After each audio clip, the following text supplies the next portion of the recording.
Boa tarde a todos presentes. Sejam todos bem-vindos e bem-vindas à Sala Papiros, na Faculdade de Educação, na Universidade de Brasília.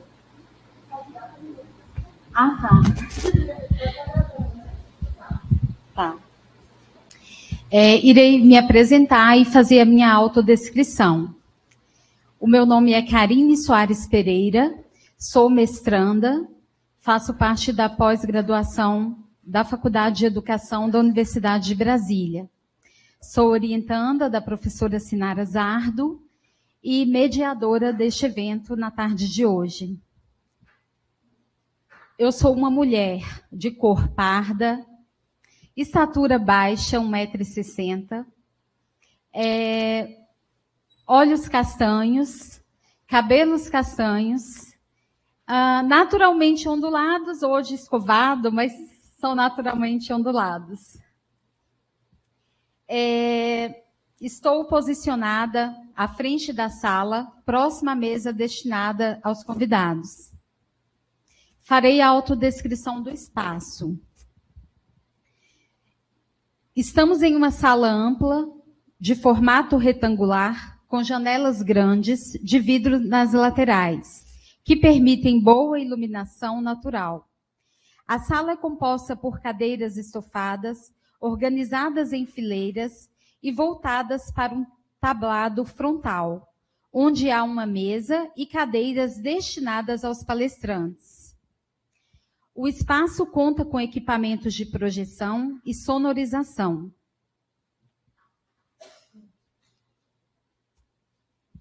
Daremos início ao encontro promovido pelo Grupo de Estudo e Pesquisa sobre Educação, Inclusão e Acessibilidade, GEPEA, coordenado pela professora doutora em Educação pela Universidade de Brasília, Sinara Polo Zardo, e a professora doutora em Psicologia do Desenvolvimento e Escolar, também pela Universidade de Brasília, Cândida Beatriz Alves.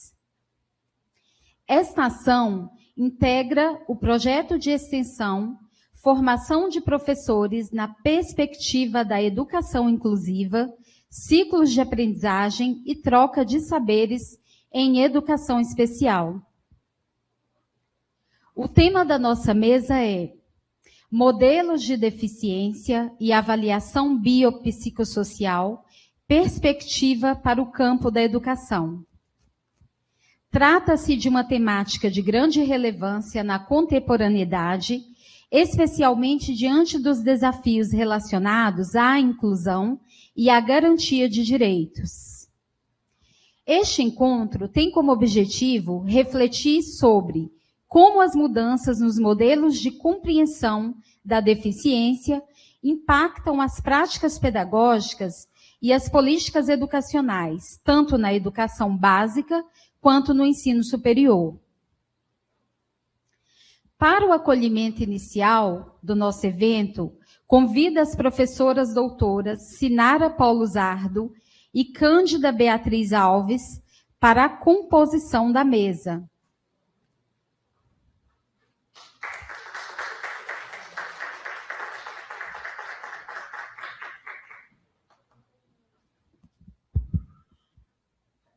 Obrigada, Karine. Boa tarde a todas as pessoas presentes. Meu nome é Sinara, também vou fazer minha audiodescrição. Eu sou uma mulher branca, de estatura mediana, cabelos castanhos compridos e ondulados, tenho olhos verdes. Estou vestindo uma blusa branca, uma calça preta e um tênis branco. E gostaria de falar da nossa alegria, né, de debater esse tema com um colega muito querido, que é o professor Everton, que tem sido a nossa inspiração para discutir as questões de avaliação biopsicossocial da deficiência. E a atividade, como foi dito, ela integra, né, um projeto de extensão que é nomeado como Ciclos Formativos em Educação Especial na Perspectiva da Educação Inclusiva, também vinculado ao nosso grupo de pesquisa, que foi criado no ano passado. Mas, em específico, a escolha dessa temática para fazer a abertura desses eventos abertos, porque a gente vai ter outros momentos que a gente vai convidar professores, tanto internos quanto externos à Faculdade de Educação, para dialogar conosco sobre temas relativos, né, à educação especial.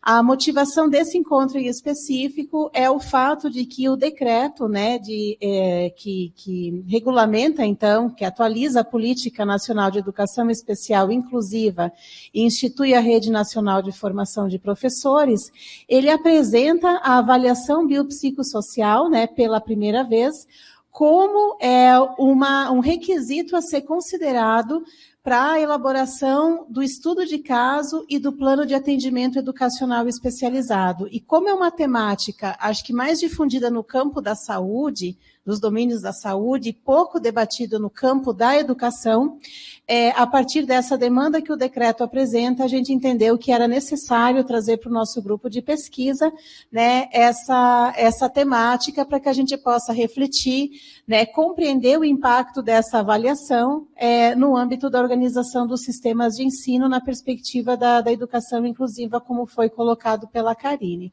Então, agradecer a presença de vocês, né, a confiança no nosso trabalho também, né, Cândida? A gente tem perspectiva, como eu falei, de fazer outros eventos, mas de imediato a gente entendeu que essa seria uma temática urgente, até porque também o interesse sobre a formação relativa à avaliação biopsicossocial da deficiência tem crescido em outras áreas, né? Tanto na questão jurídica e outros campos de atuação, e no campo da educação a gente achou que seria interessante, né, fazer esse diálogo com o professor Everton e com vocês. Então, desejo a todos um bom evento. Vou passar aqui para a professora Cândida. Boa tarde, pessoal. É engraçado aqui falar com essa formalidade aqui. Estamos em casa, mas é importante começar, né, com a minha audiodescrição. Eu sou uma mulher de estatura média, pele parda, cabelos encaracolados na altura dos ombros. Estou usando hoje uma blusa de tecido jeans, com botões e manga média, uma calça verde e uma sandália preta.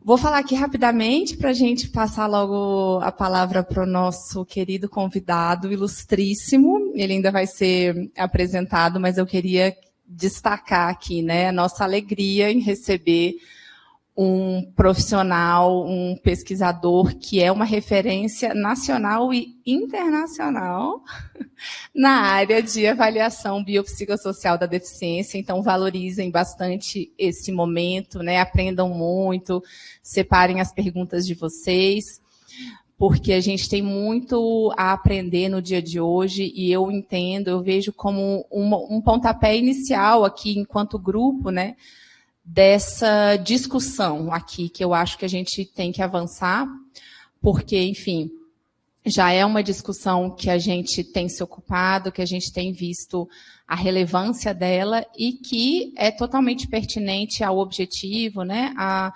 ao nosso campo de estudos, de debates, de pesquisa. Então, eu desejo a todos uma excelente tarde, um excelente momento aí, e muito obrigada pela presença mais uma vez. Com muita honra, convidamos o nosso palestrante, o professor doutor em Antropologia Social pela Universidade Federal de Santa Catarina, Everton Luiz Pereira. O professor Everton possui graduação em Ciências Sociais pela Universidade Federal de Santa Maria, mestrado em Antropologia Social pela Universidade Federal de Santa Catarina, com estágio doutoral na University of Texas at Austin, além de pós-doutorado no Medical Anthropology Resort Central, na Espanha. Atualmente, é professor da Universidade de Brasília, atuando na graduação e na pós-graduação, com experiência nas áreas de saúde coletiva e antropologia, desenvolvendo pesquisas sobre políticas públicas, deficiência, surdez, línguas de sinais, promoção da saúde e pesquisa qualitativa. É também pesquisador do Instituto Nacional de Ciência e Tecnologia Brasil Plural. Antes de iniciarmos, gostaríamos de convidar o professor Everton a realizar a sua autodescrição, para concluir com a acessibilidade do nosso encontro. A palavra é sua, professor. Alô, alô. Obrigado, querido. Obrigado pela apresentação. Bom, gente, boa tarde, né? Boa tarde a todas e todos. Como a Karine me apresentou, né? Eu sou Everton Pereira, sou professor aqui da casa, né? Não frequento muito esses lados de cá, né? Mas, enfim, acho que a gente está próximo, né? Eu estou professor aqui da Faculdade de Ciência da Saúde. Eu sou um homem branco, tenho 1,85 m, né? Tenho os cabelos levemente ondulados, uso um óculos sem aro, tenho uma barba fechada no meu queixo, na minha parte inferior do rosto. E estou com uma camiseta preta escrita "Cada um sabe onde dói" e tem uma coluna. Isso é para dizer que eu tenho hérnia de disco, é uma coisa super importante da minha vida. Então, ganhei da minha aluna de doutorado. Eu fico reclamando o tempo inteiro que eu tenho hérnia de disco, ela me deu isso para reconhecer. Então, para contar para vocês também, viu, que é uma parte importante da minha vida, que tem falado muito, né, sobre a minha atuação também. Bom, gente, então, primeiro agradecer, né, as colegas, agradecer Sinara, agradecer Cândida, pela oportunidade do diálogo, né, um tema que a gente tem se aprofundado, tem tentado trabalhar há muito tempo, né. Eu tenho uma experiência aí de pelo menos 13 anos na reflexão sobre a avaliação biopsicossocial da deficiência. Então, hoje a ideia é que eu traga, né, um compilado aí de informações, digamos assim, alguns debates que de repente podem ser interessantes para vocês, e depois fazer algumas relações com o campo da educação. Então, é isso que eu vou trabalhar mais ou menos hoje. Eu trouxe sistematizado num PowerPoint, e eu só peço para o colega que está lá colocar para mim. É um PowerPoint que vai estar todo em branco não, o fundo vai ser branco. A única figura que tem é nesse primeiro slide, que é o brasão da UNB, né, que é um brasão em verde e azul, como se representasse aí o avião, né, ou a borboleta, ou o passarinho, sei lá, depende da interpretação de quem olha, né, a imagem de Brasília.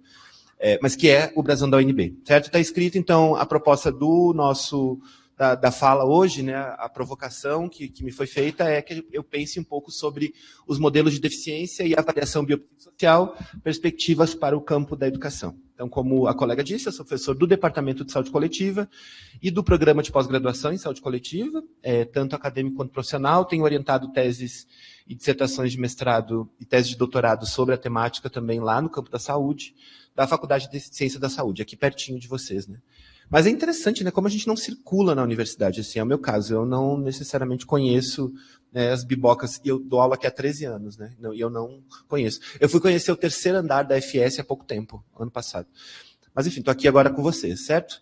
E aí eu preparei, gente, da seguinte forma, eu vou primeiro trazer alguma contextualização, num primeiro momento, uma contextualização mais teórica sobre, eu acho que essas mudanças, que eu imagino que seja muito comum não, mas de repente vocês já conheçam, né, algumas mudanças teóricas que o campo de estudo sobre deficiência, né, esse campo amplo e multidisciplinar, traz, né, que vai informar, em grande medida também, a forma como hoje a gente encara a avaliação biopsicossocial da deficiência. Então, vou fazer isso primeiro. Depois eu vou trazer algumas normativas e alguns documentos, tanto técnicos quanto políticos, né, internacionais e nacionais, que eu acho que são super importantes também, que vão informar a gente. Né? Então eu vou lá desde no início do século XX para trazer esse debate, né, com vocês. Depois eu vou apresentar o debate nacional, especificamente, que vai, né, dizer sobre a avaliação biopsicossocial e sobre a obrigação, né? Acho que é isso, a obrigação nossa, né, enquanto país, de produzir uma avaliação justa. E depois eu vou apresentar muito rapidamente uma proposta de avaliação biopsicossocial, que é o que a gente tem feito aqui na Universidade de Brasília e que tem sido demandado, né, como disse Sinara e Cândida, aí, por diferentes órgãos, para que a gente consolide, né, a avaliação biopsicossocial. E, por fim, eu vou fazer algumas relações disso com o campo da educação. Certo? Então, a nossa brincadeira hoje. Então, fiquem super à vontade. Acho que é uma conversa, né? Eu me preparei muito no sentido da gente conversar. Então, se vocês tiverem desejo, interesse, né, dúvidas ou coisas do gênero, podem me interromper e a gente vai batendo esse papo, certo? Poderia ter um negócio da gente botar assim, né? Não tem não, amigo? Negócio pra gente botar aqui o microfone? Não, né? Que aí eu libero minha mão, porque eu gosto de, né, fazer gestos. Bom, então, para iniciar, eu acho que é importante... Deixa eu ver como é que faz aqui. Era para passar, mas não passa. Vamos ver. Você tenta aí, amigo. Vamos ver. Vai dar certo, gente. É que eu não sei se tem pilha.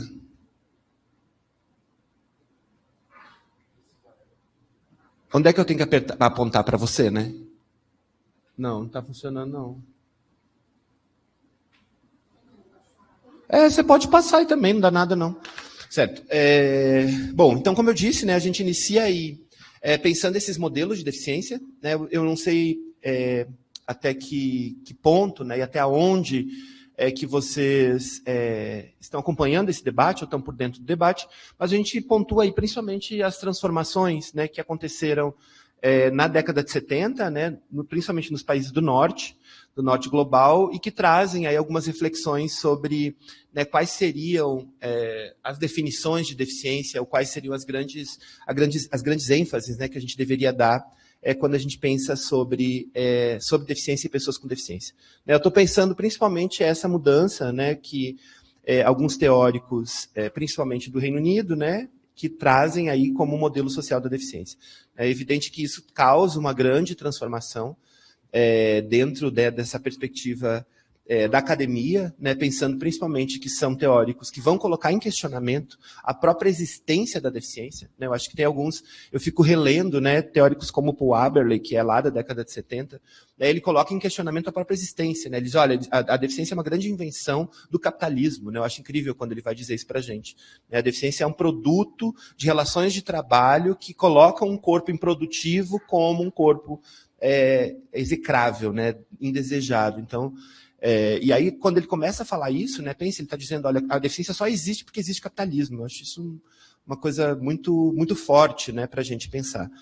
Então, quando ele começa a falar sobre isso, e outros colegas, né, o Colin Barnes, que ainda está vivo, o Paul Aberley já faleceu. Aliás, tem o obituário do Paul Aberley, quando ele morre, tem o obituário do Colin Barnes, do Michael Oliver, que é super bonito, super interessante, que eles resgatam um pouco da trajetória do Paul Aberley como um homem, né, com deficiência, e um pouco também essa forma que ele tentou construir a deficiência como um construto social extremo. Né? Então, esses teóricos, estou falando do Paul Aberley, do Colin Barnes, grande medida do Michael Oliver, que veio um pouco depois, mas eles vão questionar um pouco, né, essa grande questão da deficiência enquanto um problema ou enquanto algo localizado especificamente e centralmente no corpo. Né? É isso que eles estão falando para a gente. Eles, olha, se existe deficiência, eu acho que essa é a pergunta inicial, ela está localizada na sociedade. Né? E aquele sujeito, né, que é classificado como sujeito com deficiência, é um produto dessa sociedade não inclusiva, uma sociedade, né, não apta, né, e cheia de barreiras. Então, isso causa aí um alvoroço. Né? Evidentemente, causa um alvoroço porque não só gera, né, o questionamento biomédico da deficiência. Então, imagine, né, um campo do conhecimento, como é o campo do conhecimento biomédico e da ciência da saúde, estando o tempo inteiro detentor desse debate, né, porque até a década de 70, quem fazia esse debate era a reabilitação. Não tinha um lugar. Mesmo a ciência da educação, mesmo a educação, ela estava vinculada a um debate sobre reabilitação. Né? E aí as professoras que têm mais domínio depois me corrijam se eu estiver falando asneira, ou vocês mesmos. Mas a questão é essa, né? A gente tem aí um predomínio do conhecimento médico e do conhecimento biomédico para falar sobre esses corpos. Né?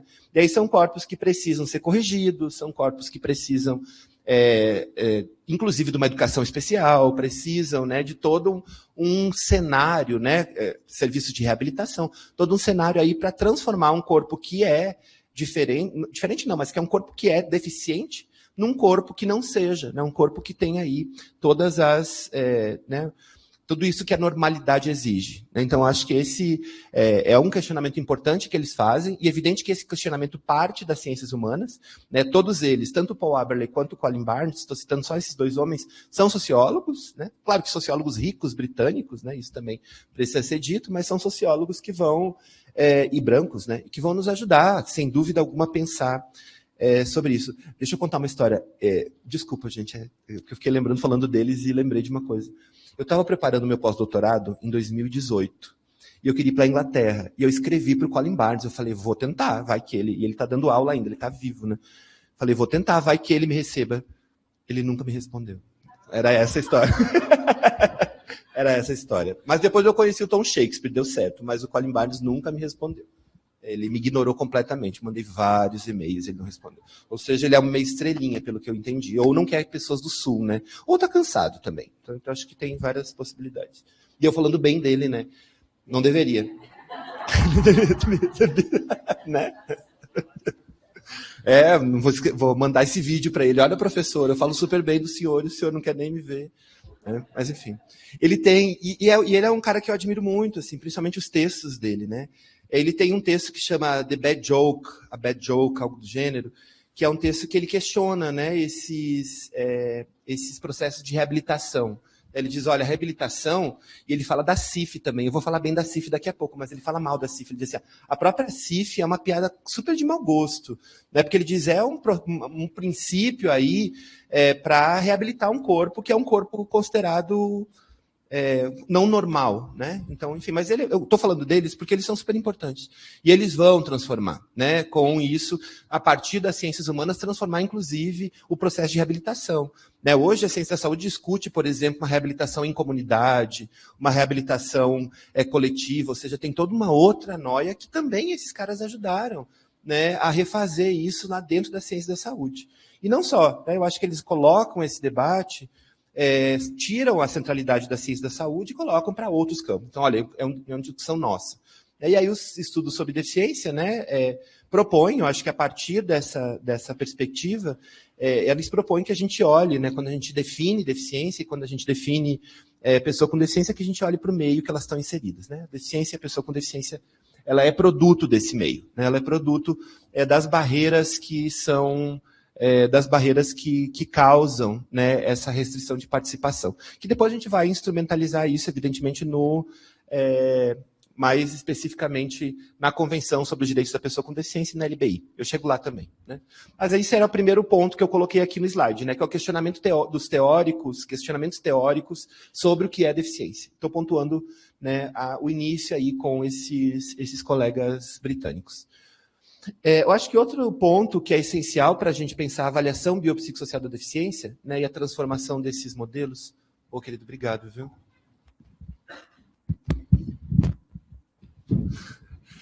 Voz e violão agora. Obrigado, querido. Né? Ia ser mais interessante, né, se fosse uma voz e violão do que um negócio. Pronto. Acho que deu. Então, eu acho que o segundo ponto, né, que tem a ver também com esse primeiro, e que, sem dúvida, provoca, né, uma série de mudanças aí na perspectiva da conceitualização e da avaliação da deficiência, é a ampliação da participação, né, das pessoas com deficiência na produção do conhecimento. Então, você tem, né, tem um texto do Michael Oliver, eu acho. Não, é um outro cara, daqui a pouco eu vou lembrar, que ele vai falar um pouco, né, sobre essa ideia da produção do conhecimento em deficiência, sempre produzido por pessoas sem deficiência, como eu, sou um homem sem deficiência, produzindo conhecimento sobre deficiência, e, acima de tudo, sempre um conhecimento sobre deficiência interesseiro. Né? Eles falam, é um conhecimento interesseiro, porque é geralmente um conhecimento enfim, dentro da academia, que não propõe e não prevê a transformação da realidade desses sujeitos, né? Principalmente o conhecimento biomédico. Eles estão falando, acima de tudo, do conhecimento biomédico, mas não só. Né? A gente pode falar, inclusive, do conhecimento e da ciência produzida aqui na ciência da educação, né? Como que, ou até então, né, nesse questionamento, está dizendo, a gente tem aí as pessoas sem deficiência produzindo conhecimento sobre nós, sem necessariamente dar resposta para aquilo que a gente está interessado. Né? E aí o o Michael Oliver cunha, né, a ideia da pesquisa engajada, algo do gênero, pesquisa em deficiência engajada. É algo assim. Ele diz, não tem problema ser uma pessoa sem deficiência, está tudo bem, a gente até respeita. Mas o importante é que seja uma pesquisa engajada, uma pesquisa que dê resposta, né, que não trate os sujeitos com deficiência simplesmente como objetos de estudo, né, mas sim como sujeitos ativos e sujeitos políticos no mundo. Né. Então, isso também transforma, né, a perspectiva. Então, né, o lema, esse que a gente fala, né, aos quatro ventos, né, nada sobre nós sem nós, vem também disso. Né? Então, mesmo a produção sobre deficiência precisa passar por um crivo, né, das próprias pessoas que são as mais interessadas. Né? Eu lembro, mais umas histórias, né? Eu lembro que quando eu fui fazer doutorado, eu trabalhei com deficiência já no meu doutorado, né? E aí eu mandei para uma pesquisadora, uma colega muito querida, hoje minha amiga. Mas na época eu não conhecia, eu tinha sido banca de TCC dela. E aí eu mandei para ela é mulher com deficiência, mandei para ela um e-mail pedindo para encontrar com ela. Nossa, ela só faltou me atirar pedra. Ela disse assim, olha, você quer me fazer como seu objeto de pesquisa? E eu falei, não, querida, calma, né? Vamos com calma. Mas eu entendo, né? Eu entendo a reação, que a reação é, você quer de novo objetificar meu corpo, quer de novo objetificar minha experiência, né? Que todos sempre fazem, que todos sempre, né, produzem, e aí eu acho que é muito válido, né? E aí eu disse, não, eu quero produzir conhecimento com você. E a gente escreveu juntos já e temos aí uma relação de parceria, né? Mas é importante esse debate, né? Quando essas pessoas começam a assumir o protagonismo. Aí isso transforma, a gente sabe muito bem disso, né? Quando você vê, por exemplo, né, a ampliação das ações afirmativas para pessoas com deficiência dentro do ensino superior, né? Isso causa, ou deveria, né? A UNB não funciona tão bem, mas deveria causar uma mudança estrutural, né? Não é só incluir aquele sujeito. É evidente que isso é uma política de ação afirmativa, sim, né? Uma reparação, inclusive, histórica para um grupo que não esteve presente aqui em função da nossa incapacidade como sociedade de possibilitar uma educação de qualidade para esses sujeitos, né? Ou uma inclusão de qualidade. Mas a universidade também precisaria se transformar. Então, é a inclusão desse sujeito, mas também a transformação da universidade. E aí, essa transformação, né, faz com que a gente tenha que repensar as estruturas, essa inclusão desses sujeitos, repensar as estruturas. Então, as práticas pedagógicas, como que eu dou a aula, né, quais são, no meu laboratório, né, que eu estou falando lá da ciência da saúde, no meu laboratório, o que eu preciso ter aí para que essas pessoas consigam cursar um curso de medicina, farmácia, né, ou esses cursos que demandam essas práticas mais clínicas, né, ou pesquisas de laboratório, de bancada. Então, como que eu faço isso? Né? Então, a ampliação da participação desse sujeito transforma também o conhecimento, né, sobre isso que eu estou falando. E aí eles começam a dizer, olha, o problema não está em mim, não, o problema está aqui no mundo. Né? E esse também gera mudanças, né, no paradigma e na forma de avaliação da deficiência. O terceiro ponto, eu já falei um pouco, né, que é sobre as metodologias inovadoras de trabalho, né, especialmente considerando a necessidade de transformação da realidade das pessoas com deficiência, né, que é quando eu estava falando para vocês, essas demandas, né, dos teóricos sobre uma pesquisa engajada, sobre uma pesquisa política, né, sobre uma pesquisa comprometida, né, quando a gente fala de deficiência, e não só um exercício de produção do conhecimento. Claro que a gente não está falando aqui que a produção do conhecimento por si só não é importante. Claro que é importante, né? Mas o conhecimento precisa ser para alguém ou para alguma coisa. Né?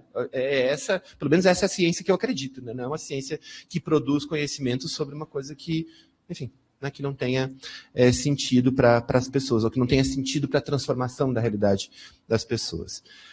Então, acho que esses três são, né, esse bolo aí que vem com os estudos sobre deficiência, que ampliam e que são mundializados, né, saem do domínio só do Reino Unido e vêm para esses outros contextos, né, inclusive para aqui, para o sul global, de uma forma, eu diria, colonialista, e essa é uma outra crítica interessante para a gente fazer, mas eu já falo sobre isso, né, como os estudos sobre deficiência também são colonialistas e não levam em consideração, né, as perspectivas locais de construção da própria deficiência e da forma como a gente também produz outros olhares.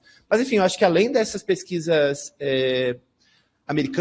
inglesas, né, a gente tem também as pesquisas norte-americanas a partir desse debate sobre interseccionalidade, né, e aí a discussão sobre gênero, que também é muito forte nos Estados Unidos, sempre foi um debate protagonizado pelos norte-americanos, né, o debate sobre gênero ele aparece com bastante força aí, né, e o debate sobre gênero traz outras questões, né, traz também a questão racial, traz também a questão da orientação sexual e outras que vão compor, né, esse modelo, essas formas que a gente encara para a deficiência. Então, a gente começa a tirar a deficiência só desse lugar, que é um corpo que sente barreira, mas é um corpo que sente barreira sexualizado, genderificado, né, racializado, ou seja, ele também ele está dentro desse espaço social como qualquer outro corpo. Né, ele deixa de ser o anjinho, né, e cai no chão. Né, ele cai no chão aí e vive essas coisas que todos vivem. Então, esse também, como eu disse, é um debate que os Estados Unidos nos ensina muito,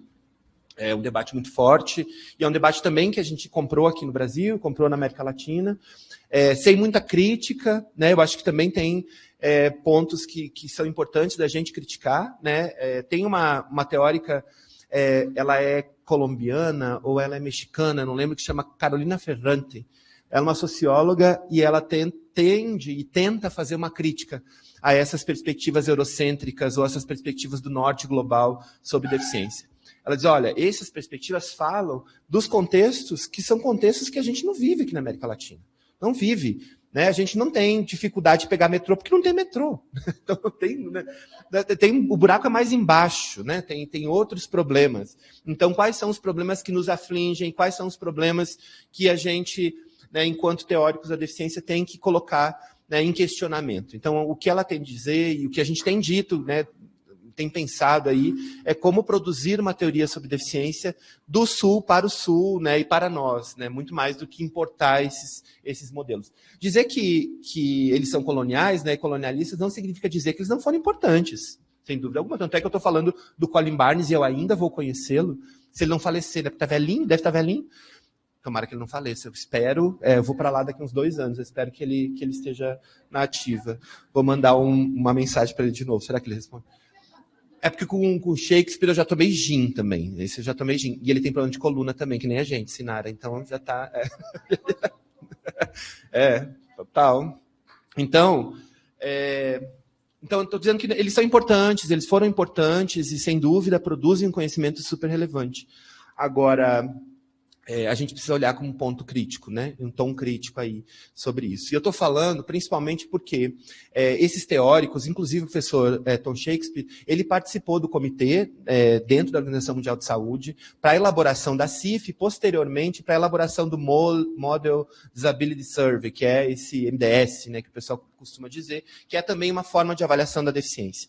E quando a gente olha para o MDS no contexto brasileiro, você consegue ver, assim, eles estão falando da Inglaterra, eles estão falando do norte, né? Eles não estão falando em si da nossa realidade, daquilo que realmente nos aflige, certo? Então, eu estou falando que eles são interessantes, mas que a gente precisa olhar com um tom crítico. É isso, certo? A gente tem que comprar, pero não mútil, né? A gente tem que ler, mas tem que olhar também o que está sendo produzido aqui na América Latina. A gente tem muita coisa sendo produzida. Contexto em África, a África do Sul tem produzido algumas coisas muito timidamente, mas o contexto da Austrália tem algumas coisas, ou seja, tem outros lugares, né, que também falam sobre isso. A própria Vina Das, uma antropóloga indiana, é interessante, né? Ela é indiana, escreve sobre a Índia, mas está bonita nos Estados Unidos dando aula. Mas, pelo menos, ela está falando de um contexto indiano. E ela tem algumas coisas muito interessantes escritas sobre as experiências de deficiência. Por mais que ela, em Índia, né, por mais que ela não problematize o conceito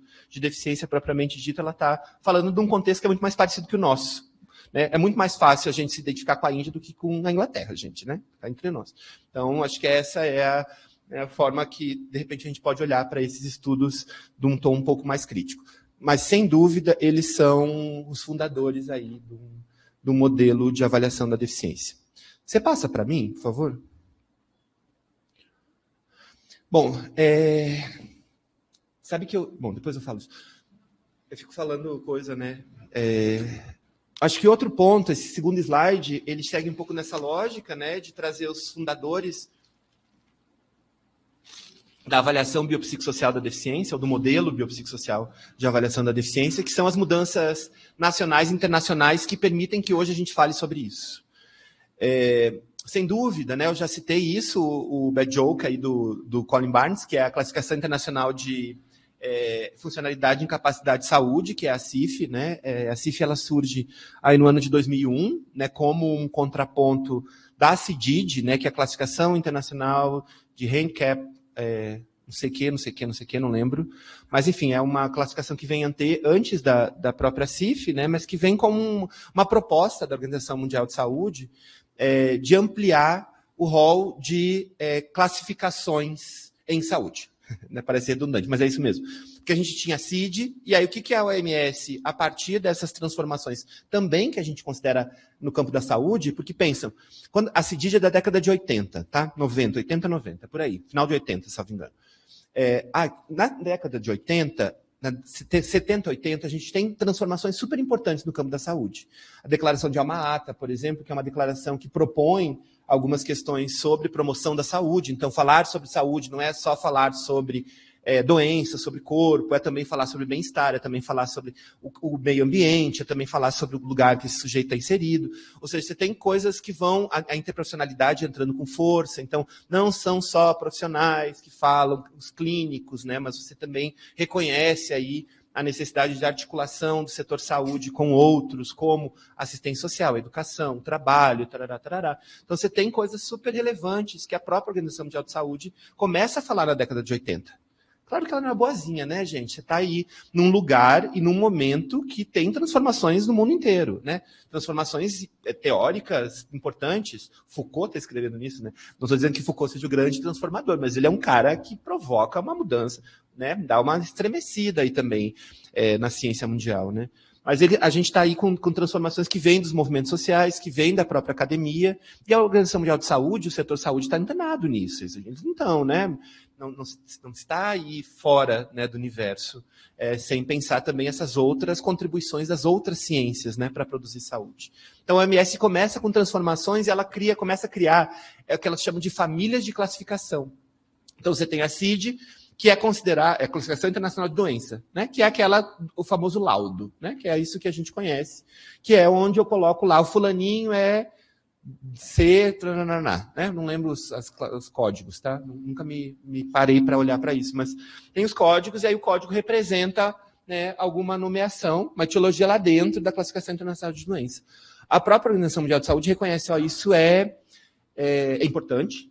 Tanto é que eles continuam, né, reeditam, né, e isso cada vez vai mais doença. O DSM está nessa grande família, né, das grandes famílias de classificação. O DSM, daqui a uns dias, vai virar uma coisa gigante, já é gigante, né, assim, tudo cabe dentro dessas famílias, mas o que se diz a gente não responde todas as condições de vida a partir da CID. A gente precisa criar outras classificações.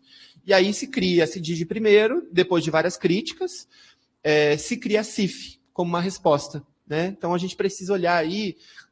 Gente, eu estou falando aqui como se fosse coisa super simples. Olha que legal, mas não é, né?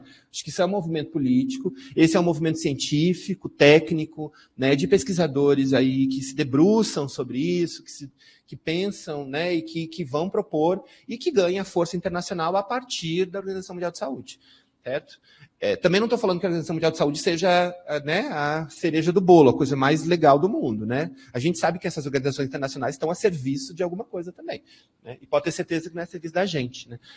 Então, mas sim dos países do norte, né? Quando eu estava dando aula esses dias e estava falando sobre a ONU. E eu falei, putz, mas a ONU foi criada na década de 40, né, depois das guerras ali, as guerras europeias. E aí você tem enfim, a criação da ONU e a importância dela, né, para a mediação dos conflitos. E aí você tem as ofensas da ONU desses grandes países do norte, né? Você está aí com os Estados Unidos, Israel, né, essas potências questionando a ONU. Aí minha aluna disse assim, mas a ONU cuida só dos Estados Unidos. Quando que a ONU fez alguma coisa para parar os Estados Unidos? Nunca, né? Falei, é verdade, nunca, porque os Estados Unidos estão em guerra aí desde que o mundo é mundo, né? E a ONU nunca fez nada para isso. Então, para quem que a ONU serve? Para Gaza, que não é, né? Para o Israel, que não é. Para o Iraque, para o Irã, né? Para esse país, não é. mas para os Estados Unidos. Então, a gente pode questionar também essas organizações internacionais. Mas elas estão aí e elas também ensinam a gente, né? E também propõem, tem uma força política, tem uma força científica, né? E a Classificação Internacional de Funcionalidade e Incapacidade de Saúde é uma delas que vai ser incorporada no contexto internacional com bastante força. Ela gera, né, a CIF, ela entra no Brasil de forma também um pouco tímida. A gente tem vários estudos que mostram a incorporação da CIF dentro das ações em saúde, né, e a gente vê que é muito tímido ainda. E não só, eu acho que a CIF ela não se quer apenas no setor saúde, ela se quer também, né, inserida em outros espaços. Mas, sem dúvida, ela vai ajudar a gente a definir, né, esses conceitinhos, né, e mostrar também que a funcionalidade ela depende da interação do indivíduo com o meio no qual ele está inserido, né? Acho que esse é o aprendizado. E a CIF ela vai servir, como eu vou mostrar depois para vocês, para a construção desses documentos que hoje, de repente, possam ajudar a gente a avaliar a deficiência. Outro ponto que eu considero essencial, e aí é que eu estou falando do contexto nacional, é porque eu estou colocando uma linha do tempo, tá? Que não está como linha do tempo, mas é uma linha do tempo. Tem mudanças. Isso, a CIF ela é de 2001, né? Como eu disse. A tradução para o português vem em 2004, salvo engano. A gente ainda não tem uma tradução para o português brasileiro, é uma tradução para o português de Portugal, né? A CIF. Então, uma coisa interessante, assim, quem tiver interesse, pode ser bacana. Então, foi em 2001, e o BPC, enfim, o BPC é um direito constitucional, né, ele está lá resguardado na Constituição, e ele é instrumentalizado, ou ele é normatizado pela LOAS, né, que é a Lei Orgânica da Assistência Social, né, que é aquela que vai dizer, né, como que você vai conceder, enfim, que vai colocar o BPC dentro desse grande rol de direitos sociais, né, que vão ser regidos pela assistência social. Então, o BPC ele já estava lá, e a LOAS é de 92, salvo engano, eu não lembro exato, mas é da década de 90, ela já propõe o BPC. E aí o BPC começa a ser concedido, gente, porque ninguém dá nada, né, é um direito do sujeito, mas começa a ser concedido para as pessoas com deficiência, e a definição de deficiência do BPC era pessoa incapacidade para o trabalho, incapacitada para a vida independente para o trabalho. Era essa a definição no início da LOAS, né?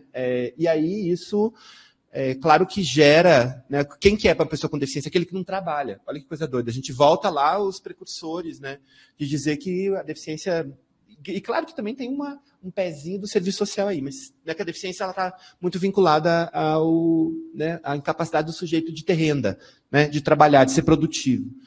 E aí você tem, né, algumas transformações que vão exigindo, né, que a gente olhe para isso depois. Tem uma ação civil pública que vem depois de 2009, uma DPF, né, uma ação de descumprimento de preceito fundamental, que foi protocolada no STF, pedindo que isso mudasse, né, dentro da LOAS, dizendo que isso estava sendo inconstitucional, principalmente a partir de 2009, né, que é quando a gente tem a Convenção sobre os Direitos da Pessoa com Deficiência no Brasil, mas isso é aprovado na ONU em 2006, né? Então você tem aí também um gap de tempo.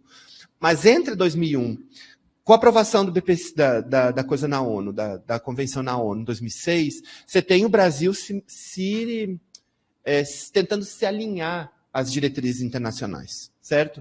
Tentando já pensar, o BPC não pode ser pensado como incapacidade para o trabalho. Tem uma questão de deficiência aí que precisa ser olhada, né? E depois, como eu disse, vem a DPF, que vai colocar isso com toda a força, né? O Brasil como descumprindo o Estado, né? Como descumprindo um princípio fundamental. Mas aí, entre uma coisa e outra, começa o movimento de rever o BPC. Então, o BPC foi uma das primeiras, se não a primeira política no Brasil, que começa com uma perspectiva de avaliação um pouco mais próxima da biopsicossocial. Você tem a incorporação, claro que eu acho que isso é reserva de mão de obra, tá?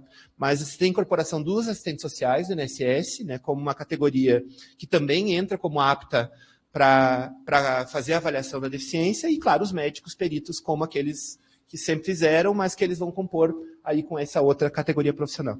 Então, eu falo que o BPC e essa mudança na perspectiva de avaliação da deficiência pelo BPC é uma mudança que hoje nos permite fazer o que fazemos, sabe? Então, mudança super positiva, e também tem que dar crédito, assim, né, das pessoas que estavam nessa época. Você tinha uma militância e uma ação política muito forte da professora Isabel Maior, na secretaria, na CORD, era CORD ainda, antes do CONAD, né? Coisas do gênero. Então, você tinha uma atuação que era uma mulher super antenada, a professora não está muito bem, não, mas ela é uma mulher super antenada. Isso é outra coisa, a gente está perdendo grandes pessoas da deficiência, e essas memórias precisam ser resgatadas, assim. Mas a Isabel é super antenada nessas coisas, então começa, né, com a influência política dela também a propor mudanças dentro do contexto nacional. E o BPC, eu diria que é um dos nossos pais, né? Ele é bem importante para pensar a avaliação da deficiência. Aí depois eu coloco a Convenção sobre os Direitos da Pessoa com Deficiência, né, que é essa convenção que todo mundo conhece. Dizer isso não significa dizer que ela é menor, muito pelo contrário, ela é a maior, né, hoje com peso constitucional, mas ela vem como, eu diria que é a que nos dá o conceito, unifica o conceito, vamos falar assim, unifica o conceito, né, ela tira, por mais que ainda não foi unificada, é doido, né, porque teoricamente, a partir do momento que você tem uma lei, que não é lei, né, que tem um princípio constitucional como a convenção, tudo que está infraconstitucional deveria se adaptar ao que está, não é isso, e a gente ainda não fez isso, né. Uma das coisas, eu vou chegar lá, eu acho, em algum momento, uma das coisas que o GT, sobre a avaliação única da deficiência biopsicossocial, propõe é a uniformização das leis infralegais, as infraconstitucionais, para se adaptar, mas a gente nunca fez isso. Tá? Mas, enfim, a convenção ela aparece, ela unifica, né, esse conceito de deficiência, né, aquele que a gente sabe, e eu acho que eu até trago aqui, depois eu posso retomar. Não vou falar muito sobre a convenção, tá? Acho que ela está batida aqui para a gente. E o quarto e último ponto que eu trouxe como uma mudança nacional, internacional, é o Relatório Mundial sobre Deficiências. Eu gosto muito dele, eu acho que eu super recomendo que as pessoas leiam. Ele está ultrapassado, né? Ele trabalha com dados bem objetivos e quantitativos, mas depois dele eu não lembro de ter se produzido outro. Eu acho que, porque quem financiou, olha que doido, né? Quem financiou a produção do Relatório Mundial sobre Deficiência foi o Banco Mundial. E o Banco Mundial não financiou um segundo, né, Relatório Mundial sobre Deficiências. Então, poderia financiar, né? Enfim, deve ter grana para dar e vender. Então, que faça uma coisa útil, né? Então, tem o primeiro Relatório Mundial sobre Deficiências, que é a parceria da Organização Mundial de Saúde com o Banco Mundial. E no Relatório Mundial sobre Deficiências, você tem uma série de... acho que tem evidências lá. Né? Eles mostram, por exemplo, né, uma tentativa... Vamos lá, primeiro. O Relatório Mundial é uma tentativa de falar sobre deficiência no mundo, uma primeira tentativa, e comparar o mundo, certo? Então, quais são as condições de vida, quais são as condições de saúde, de escolaridade, enfim, tudo o que a gente imagina, não tudo que a gente imagina, mas muita coisa está lá. E aí, claro que o que a gente já sabia e que a gente fala, mas está lá, que as pessoas com deficiência, elas são mais pobres, né, elas estão mais presentes nos países mais pobres, então quanto mais pobre o país, mais pessoas com deficiência existem. Elas são mais caras, elas gastam mais, então, com acesso à saúde, com outras coisas, tecnologias assistivas ou coisas do gênero.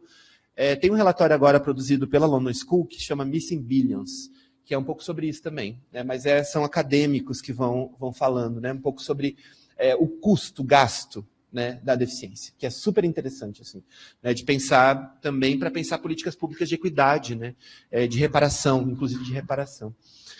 Mas, enfim, traz uma série de coisas assim, sobre a deficiência, e uma das grandes dificuldades do Relatório Mundial sobre Deficiência, e que a gente ainda tem hoje, é comparar. Porque o que é o que é uma pessoa com deficiência no Brasil, de repente, não seja uma pessoa com deficiência no Uruguai. Certo? Porque a gente trabalha com formas de avaliar a deficiência diferentes. Certo? Então, eles dizem, olha, como é que eu vou comparar? Tanto no Brasil, e pense no Brasil, né? A gente tem a PNS, que é a Pesquisa Nacional de Saúde, que fala um quantitativo de pessoas com deficiência. A gente tem a PNAD, que é a Pesquisa Nacional de Amostra de Domicílio, que fala sobre pessoa com deficiência. A gente tem o censo do IBGE, que fala sobre pessoa com deficiência. Cada uma traz um número diferente. Por quê? Porque são metodologias de avaliação diferentes.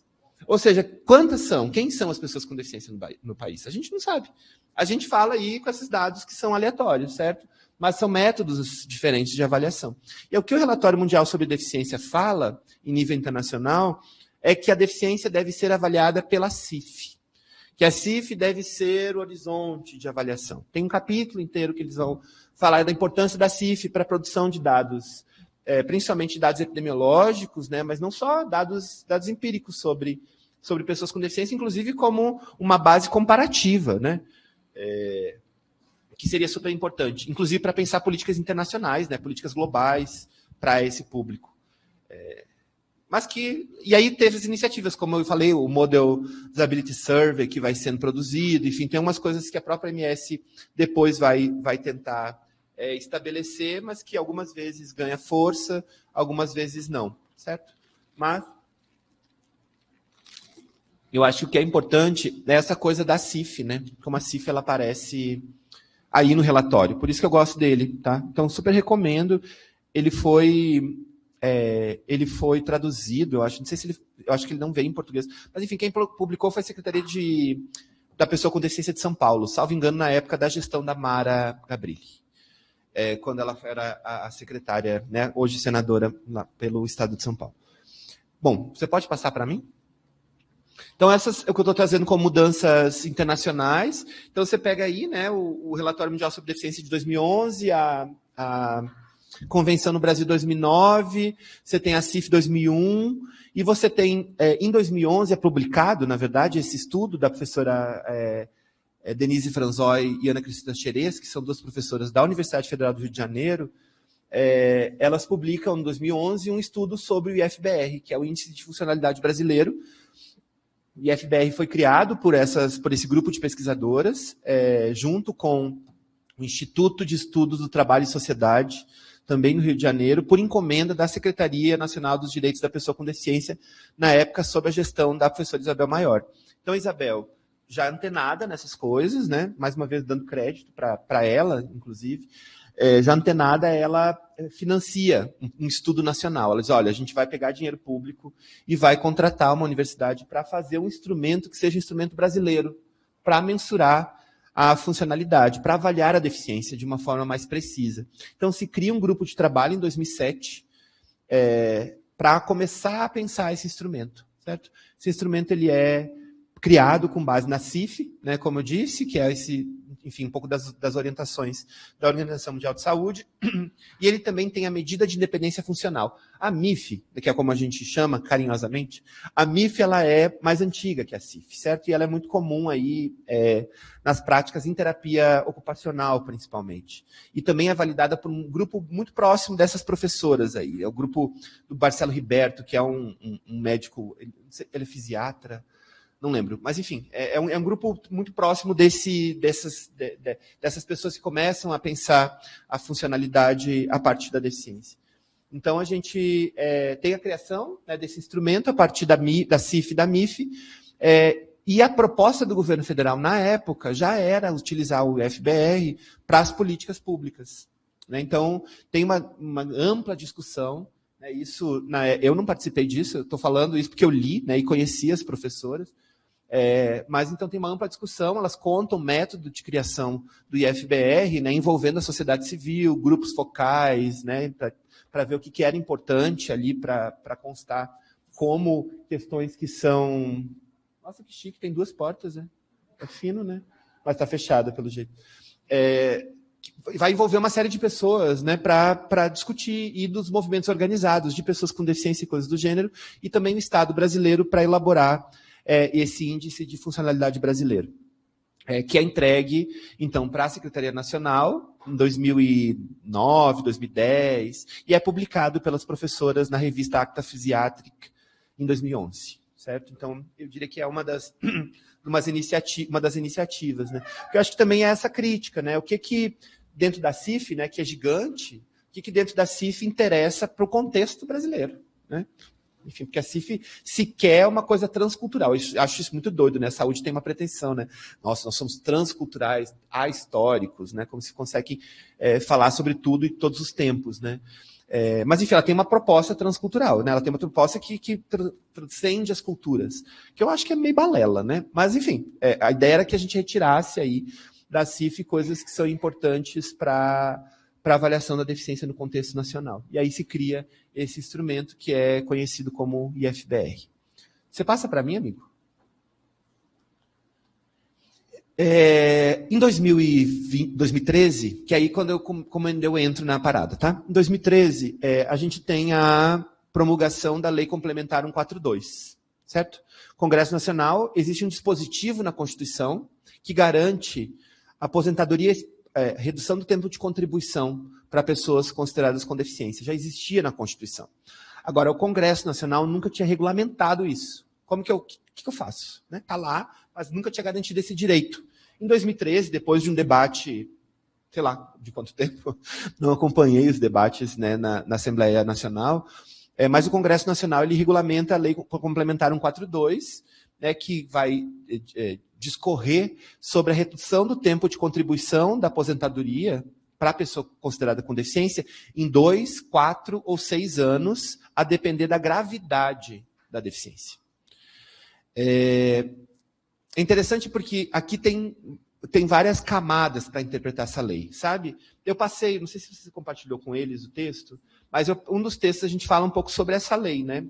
Sobre como avaliar essa deficiência e essas gravidades dentro da perspectiva da justiça, né? Mas aqui a gente está falando de trabalhadores do regime geral da Previdência, ou seja, aqueles trabalhadores que estão formais, né, e que têm carteira assinada, digamos assim. E aí esses trabalhadores eles têm direito na redução do tempo de contribuição. Então ele aposenta, se ele for uma pessoa com deficiência grave, 6 anos antes do que as outras pessoas.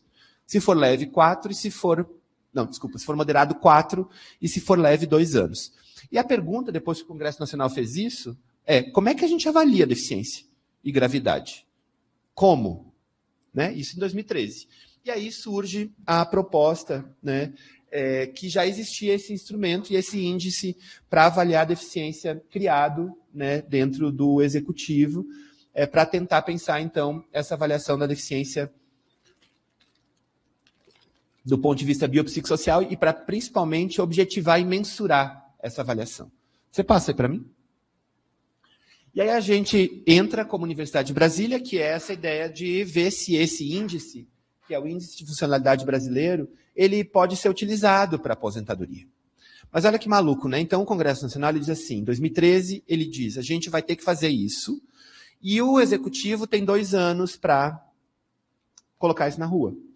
Só que não é isso que eu estou dizendo, a gente não tinha instrumentos necessariamente, né, para fazer isso. Então, a gente é contratado como Universidade de Brasília para pensar essa avaliação biopsicossocial da deficiência a partir do Índice de Funcionalidade Brasileiro, que depois a gente carinhosamente nomeia de IFBRA, né, que é um índice que a gente modifica algumas coisas, mas que é utilizado aplicado para aposentadoria. Então, a gente trabalhou muito tempo nisso, né, tentando pensar, né, esse índice como um índice importante para avaliação. Vale lembrar que quando o IFBR é criado, e eu vou retomar isso lá no finalzinho, quando eu vou fazer algumas relações disso com o campo da educação, propriamente dito. Mas quando o IFBR ele é criado não só como uma forma de avaliar, tanto é que hoje, se você for procurar o IFBR também, o original, o sem A, sem M, ele é utilizado para avaliar, por exemplo, funcionalidade de idosos, para avaliar perda de funcionalidade no hospital, ou seja, na prática clínica, inclusive, né? Ele é utilizado dentro desses contextos médicos, inclusive. Mas ele não foi criado para isso, e somente para isso. Ele foi criado também para acompanhar o sujeito, certo? Então, depois vocês vão ver, eu vou mostrar rapidamente para vocês, é possível que, com uma avaliação biopsicossocial da deficiência, a gente consiga perceber quais são as barreiras que vão prejudicar a funcionalidade daquele sujeito. Então, eu conseguindo ver as barreiras que prejudicam a funcionalidade daquele sujeito, eu consigo transformar as barreiras, correto? Ou eu consigo propor tecnologias assistivas para a superação dessas barreiras. Isso num contexto clínico ou num contexto escolar, gente. Né? Então, se eu consigo ter esse mapeamento, porque aí eu preciso fazer a mudança da lógica, né? Eu tenho que sair da lógica diagnóstica para a lógica avaliativa. E a partir da lógica avaliativa, eu preciso ver quais são as barreiras que incidem sobre aquela pessoa, para trabalhar na barreira, não no diagnóstico. É um pouco essa a ideia, você entende? E é essa transformação que o IFBR traz. Então, eu vou olhar para as barreiras que estão impactando na funcionalidade. E essas barreiras são passíveis de serem, se não eliminadas, que é o nosso sonho, eliminar todas as barreiras, mas se não eliminadas, para que elas sejam contornadas, que elas sejam reconhecidas. Olha, existe uma barreira aqui. E essa barreira está impossibilitando a participação desse sujeito. Inclusive no cotidiano de trabalho. A ideia do IFBRA, aqui, quando a gente valida, porque a gente fez uma validação. Depois eu conto para vocês o que é validação também, caso vocês não saibam. Mas a ideia do IFBRA é que a gente pudesse avaliar o trabalhador com deficiência do regime geral da Previdência rotineiramente, cada 4 ou 5 anos. Porque aí eu consigo não só dizer que esse trabalhador perdeu funcionalidade, não sei se essa é a melhor expressão, mas enfim, teve perda de funcionalidade ou ganhou funcionalidade, mas também consigo dizer o ambiente de trabalho desse trabalhador não possibilita, né, que ele desempenhe essas atividades da forma como ele deveria desempenhar. Ou seja, também tem uma proposta de acompanhamento à avaliação biopsicossocial, não só uma lógica diagnóstica. Vocês viram como muda da história do laudo? Né, que o laudo, ele vai lá e vai dizer assim, essa pessoa é um autista. Pá, acabou. Eu ia falar um palavrão. Não interessa o resto. Não interessa o resto, né? O resto fica para depois, né? O que a avaliação diz é, não, esse sujeito é um sujeito com deficiência porque existem barreiras que impedem a participação dele nessa atividade. E as barreiras são essa e essa. Você entende? Não interessa o diagnóstico em si. Porque ele pode ser um sujeito dentro do espectro, dentro do TEA, ou ele pode ser um sujeito com deficiência física, um sujeito com deficiência intelectual, um sujeito... Não interessa. Não é o diagnóstico em si que interessa, mas sim o que esse impedimento, né, vai gerar aí de restrição de participação e vai gerar principalmente a partir das barreiras. Você passa para mim? Então, essa IFBRA ele foi pensado nesse sentido. Enfim, a gente pensa, né? Aí tem 2 artigos também que são interessantes. Um é o que eu mandei para vocês, um outro é o que a gente publicou sobre a perspectiva dos médicos e dos assistentes sociais sobre o índice. Bom, outra coisa que é importante, né, para a gente pensar a avaliação biopsicossocial, eu estou falando demais, né? É porque eu vou falar mais, tá? Eu vou ver se eu consigo ser rápido. Acho que outra coisa que é importante, né, a Lei Brasileira de Inclusão, também eu acho que é ponto comum para nós, que trabalhamos com a temática da deficiência, né? A Lei Brasileira de Inclusão, ela é do ano de 2015, aprovada pelo Congresso Nacional. Hoje eu estava vendo eu não sabia, será que é verdade? É porque hoje a Mara Gabrilli está na minha cabeça, tá? Porque eu estava vendo coisas dela. Ela vai candidatar a deputada estadual agora, vocês viram? Mas eu estava vendo os negócios dela e ela estava, sabe tem um negócio da internet, assim, o que eu já fiz, não sei o quê, eu estava vendo o que a Mara Gabrilli já fez, né? Porque eu estava super curioso, porque não tem muita coisa. Mas o que ela disse que ela fez foi relatar a Lei Brasileira de Inclusão, né? Foi aprovada no Congresso Nacional no ano de 2015, né? Uma comoção, então acho que teve uma participação importante. E aí, na Lei Brasileira de Inclusão, você importa, né, o conceito da Convenção sobre os Direitos da Pessoa com Deficiência, né? Então, o artigo 2º fala exatamente o conceito da Convenção, copiado, ipsis literis, e aí passa para mim, colega, que o mais importante para a gente é o parágrafo 1º a cobrinha é parágrafo, né? O parágrafo 1º do artigo 2º, que vai falar o seguinte: a avaliação da deficiência, quando necessário... É porque eu estava gravando o negócio do CNJ, você acredita?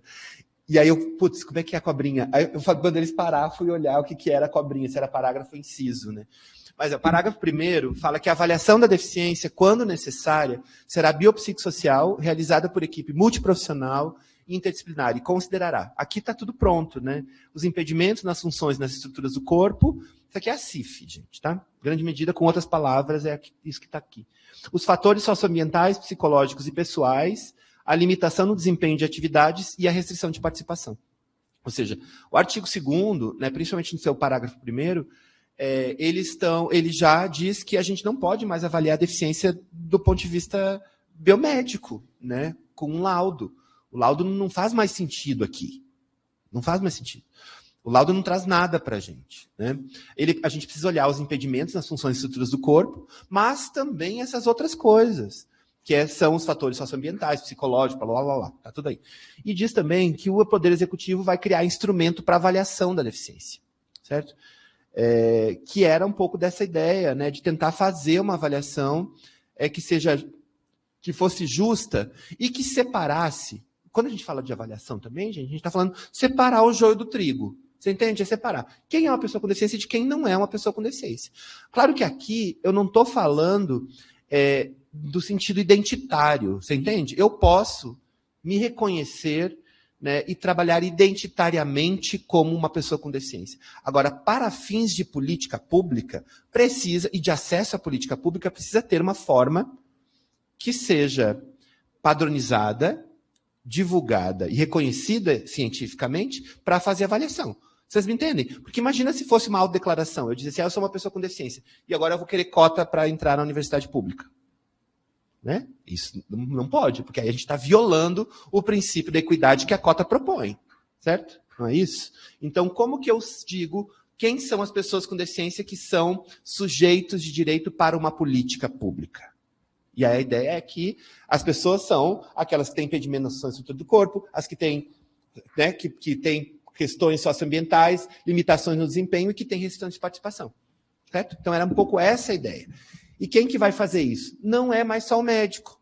Está escrito ali, ó. Não está escrito isso, né? Mas está escrito assim, ó. Tem uma equipe multiprofissional para fazer isso. Ou seja, essa avaliação não está sob o domínio biomédico. Certo? Isso não significa excluir o biomédico. Vai lá, amigo.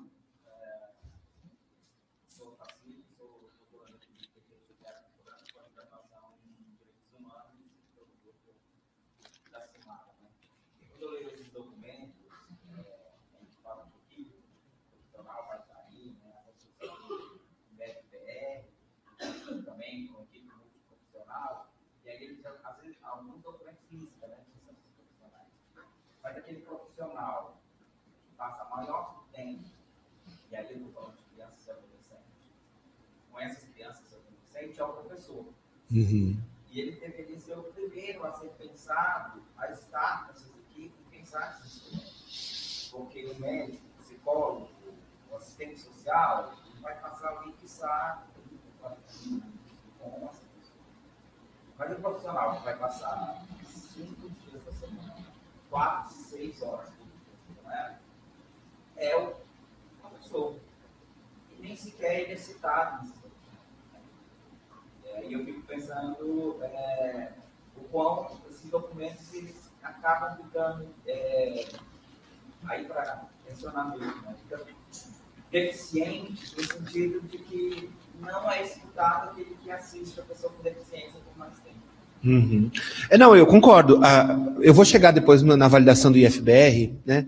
Mas a gente teve muitos profissionais da educação com a gente na validação. E quando a gente validou, os profissionais da educação também avaliavam, também avaliaram. Agora, eu posso te responder por duas vias, assim, uma via política e outra via é uma via mais, eu diria, sei lá, burocrática. A via política é que a gente sempre teve, dentro da avaliação da deficiência, um predomínio médico. E eu comecei falando sobre isso. A medicina, ela foi a única ciência que se prestou, durante anos, a responder para a deficiência. Você entende? Que é isso, olha, eu vou responder às demandas desses sujeitos. Tanto é que a medicina tira essa conceitualização da deficiência com pecado, castigo, não sei o que, e coloca no âmbito da ciência. Tipo, olha, eu consigo explicar isso do ponto de vista médico. Certo? Então, a medicina deu essas respostas. E continua dando. E acha que é a dona ainda. Né? Então, você tem uma questão aí de um predomínio e de uma... Enfim, de um desejo, né, dos profissionais da medicina. Como?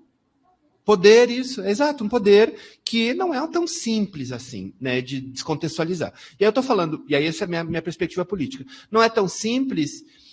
E grande medida também não é tão justo, porque a gente também nunca se prestou a falar sobre. Você está me entendendo? A gente sempre... Olha o que a escola faz. Cadê o laudo, o aluno laudado? Não é isso? O que eles estão dizendo? Estão legitimando o conhecimento médico. E quando não faz, a escola ela reproduz, no maior das vezes, a patologização daquele corpo e dos corpos infantis.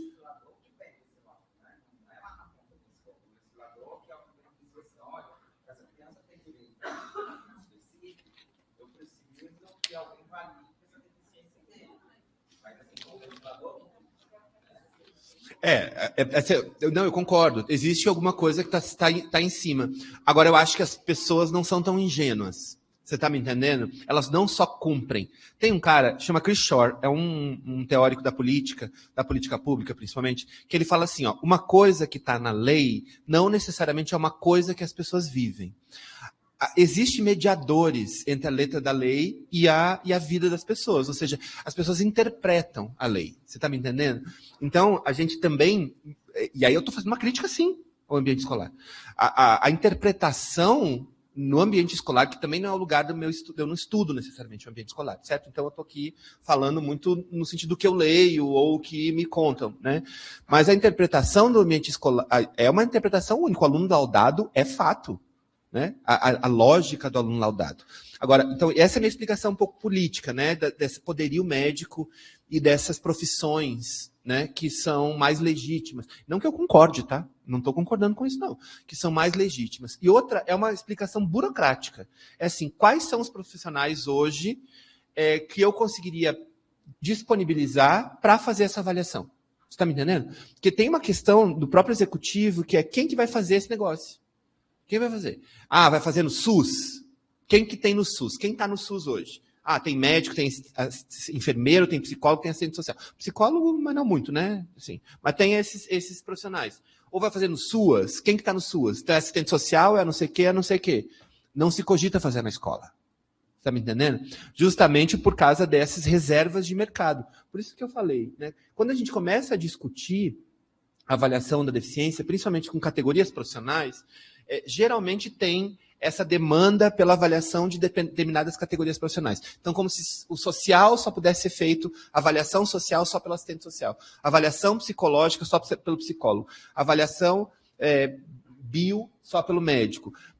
E aí isso também é um desvirtuamento do que a gente entende como biopsicossocial. O biopsicossocial não são essas caixinhas, né? Ela é a interação entre essas caixinhas. Então, eu acho que tem um debate sobre reserva de mercado. Sendo bem sincero, e isso influencia, né, também a tomada de decisão. Mas é isso, acho que são decisões políticas que vão conduzindo, né, a forma como a avaliação biopsicossocial da deficiência é feita no país.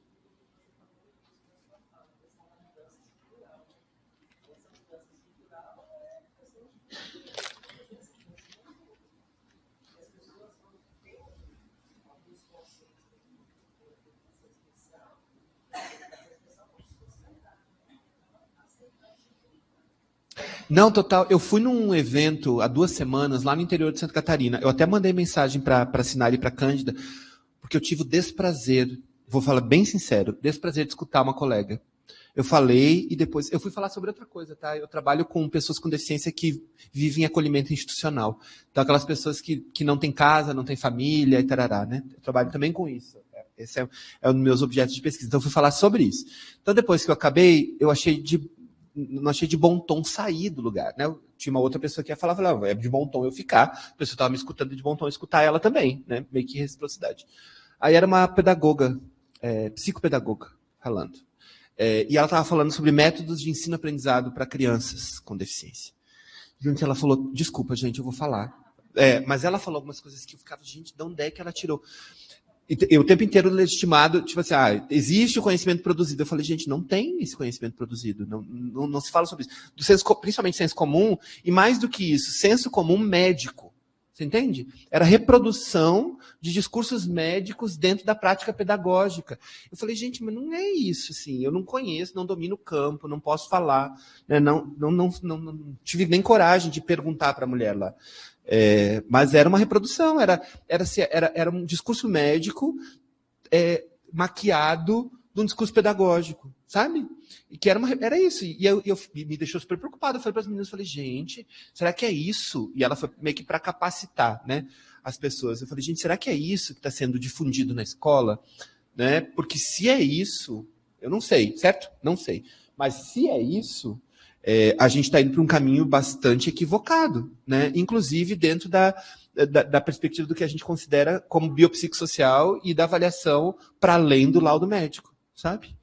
Fala aí, colega, por favor. Tudo bem.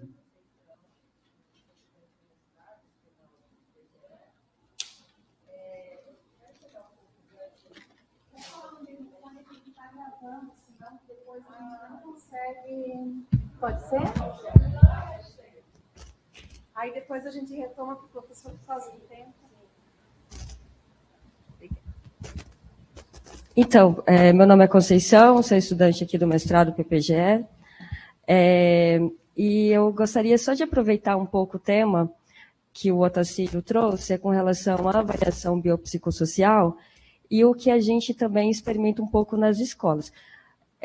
A gente sabe que há um mercado de laudos e etc. A gente sabe que essa avaliação ela não conseguiu adentrar de uma forma, digamos assim, enquanto uma política pública, para que, por exemplo, os estudantes das escolas públicas consigam realizá-la de uma maneira integrada entre os diferentes profissionais, inclusive com os professores das escolas, né?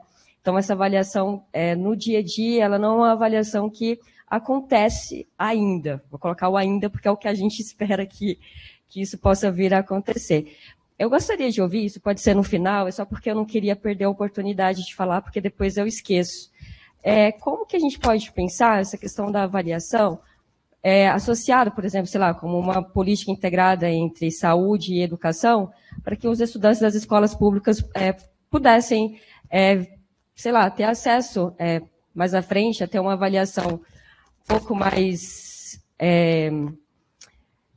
interseccional, né? E que a gente pudesse, nas escolas, trabalhar com esse tipo de avaliação. Obrigada, tá? Não, perfeito, Conceição, obrigado.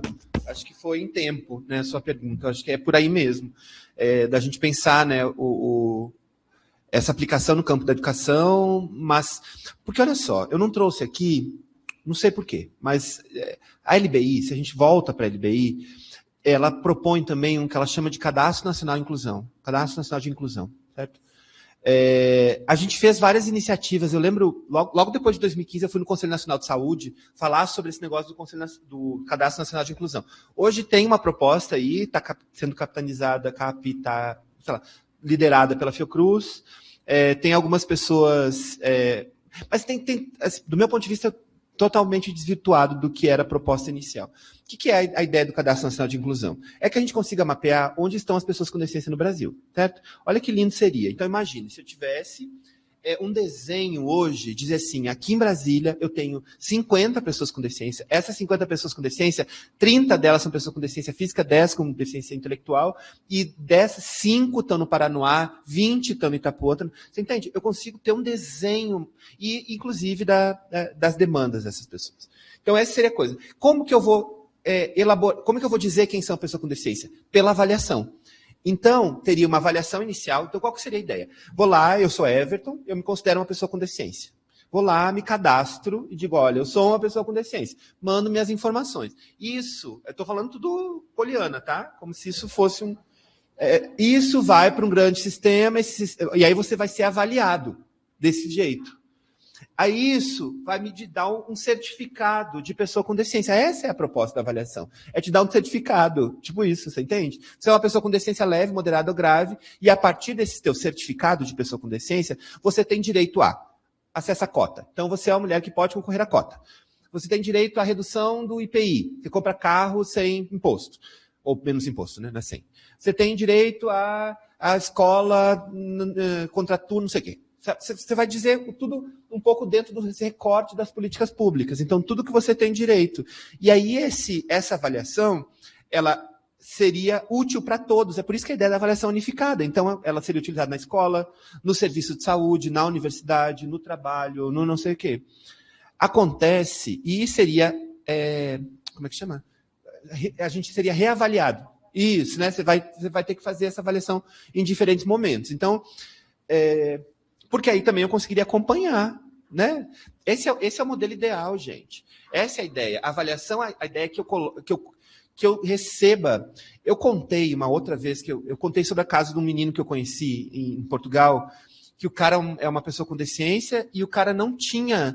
Ele não tinha uma validação da deficiência. Ele chegou lá sem nada, assim. E fora que ele frequentou muitos anos essas organizações, tipo a PAI, não sei o quê, mas nunca teve nada... concreto, né? E claro que isso gerou uma série de problemas, negação de direito para esse cara, né? Mas a ideia da avaliação é essa, que a gente conceda, que a gente reconheça, né, a questão da deficiência nesses sujeitos, reconheça os graus de deficiência desse sujeito, reconheça as barreiras que afetam esses sujeitos, para que eles acessem as políticas públicas. Imagina que lindo, eu não ter que ser avaliado, cada política eu sou avaliado de forma diferente hoje no país. Então, eu chego aqui na Universidade de Brasília, de repente eu não sou um estudante para cotas. De repente eu vou pegar o BPC, eu sou uma pessoa para pegar o BPC. Você entende? É uma coisa meio doida, assim. Então, a ideia da avaliação era que a gente conseguisse possibilitar isso. Então, a escola já receberia essa avaliação. Nós receberíamos, enquanto professores, já a avaliação do cara. Eu consigo, olha, aqui tem as barreiras que o cara tem. Que eu consigo, inclusive como um pedagogo, como um professor da universidade, eu consigo ver quem é meu estudante. O que eu recebo hoje? O símbolozinho, uma descrição, né, e recebo principalmente o diagnóstico. Não é isso, Sinara? Me corrija, mas tem uma descrição do cara, né? Aqui.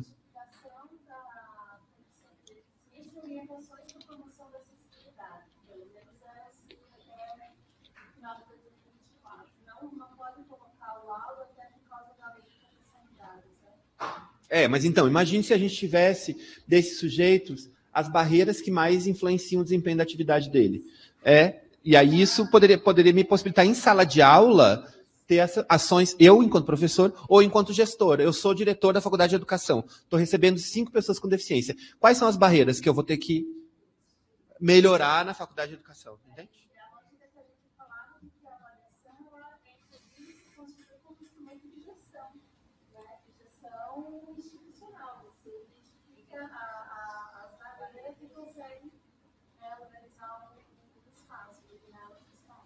É isso. Então, a ideia é que a educação utilizasse... Na época que a gente estava... Você passa aí para mim, amigo? Na época que a gente estava trabalhando no IFBR, o Ministério da Educação estava com a gente, para pensar o IFBR também para a educação.